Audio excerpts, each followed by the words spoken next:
ఇది ఒక మంచి రిలేషన్షిప్. ఉమ్, అంటే నెక్స్ట్ జనరేషన్కి ఇది ఒక నాంది, ఒక అవును, పునాది అని చెప్పొచ్చు. అవును, సో ఇలాంటి బంధం నుంచి భార్యాభర్తలు మ్యారేజ్ అయిన తర్వాత చికాకులు గొడవలు ఏవో పెట్టుకొని విడిపోతుంటారు, డివోర్స్ అవును, తీసుకుంటారు. అవును.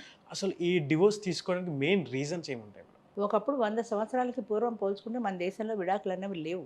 అది ఎస్ మన మేడం. కల్చర్ కూడా కాదు. అవును. మన విదేశాల నుంచి దిగుమతి చేసుకున్నాం. ఉమ్, 100 సంవత్సరాలకి పూర్వం ఆడదానికి వ్యక్తిగత స్వతంత్రం లేదు, చదువు లేదు, ఆర్థిక స్వతంత్రం లేదు. అంచేత భర్త దగ్గర కానీ పేరెంట్స్ దగ్గర కానీ పడుండడం తప్ప వేరే ఆల్టర్నేట్ లేదు. ఉమ్, ఇప్పుడు ఏంటంటే రాను రాను రోజులు మారుతున్న కొద్దీ విద్యా అవకాశాలు పెరిగాయి ఆడవాళ్లకు, ఉద్యోగ అవకాశాలు కూడా పెరిగాయి.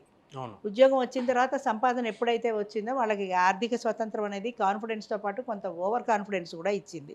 ఓకే. అంటే నేను నా బ్రతుకు నేను బ్రతకగలను అనే ధీమా.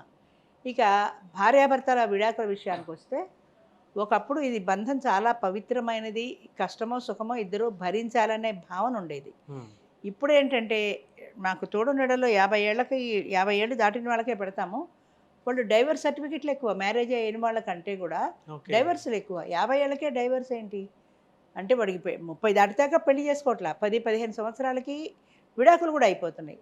అసలు అది కూడా కాదు, ఇంకా ఇప్పుడిప్పుడు చెప్పాలంటే కొన్ని కోట్లు ఖర్చు పెట్టి సంపన్న కుటుంబాల్లో పెళ్ళిళ్ళు చేస్తున్నారు. అవును. పెద్ద పెద్ద మ్యారేజ్ హాల్స్ బుక్ చేసి సెలబ్రిటీస్ డెకరేషన్లు గాని. ఇవన్నీ, ఆ తర్వాత ప్రీ వెడ్డింగ్ షూట్లు ఇంత ఖర్చు పెట్టి చేస్తే వాళ్ళు ఫస్ట్ యానివర్సరీ దాకా కలిసి ఉంటారో విడిపోతారో చెప్పలేము. ఉమ్,